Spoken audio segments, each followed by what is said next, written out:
लोग के बिरहा हम सुनावे जात बाड़ी वो भोजपुरी दहाड़त तक गाना पूरा और अपने भोजपुरिया भाई लोग पूरा दम दहाड़ दिले बाड़ा वो गाना के एगो बिरहा के सुर में हमारे ढोलक भैया ही बैठे हैं और हमारे हारमोनिया मास्टर तनी बजा रहा हो भैया तन दमकाल के।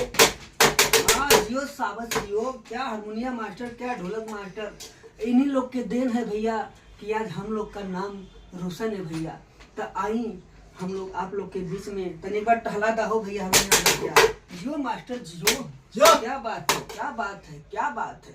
तो आई एगो भोजपुरी समर भैया का सॉन्ग बा, बहुत वायरल बा सॉन्ग, ओके हम सुनावे जात बाड़ी बिरहा के रूप में भैया। तो हाल का कोई पियावा के और बिन चलुए क्या बात है। अरे हाल का कहीं पियावा के बिन चलुए पता। अरे नया नया ड्राइवर कि हरनमा कि नया नया ड्राइवर हरनमा जियो मास्टर जियो, हमारे ढोलक भाई हारमोनिया मास्टर ऐसे ही आप लोग जोर बनाए रहें और बिरहा के ध्यान से सुनी और शेयर करें, लाइक करें, कमेंट जरूर करें भैया।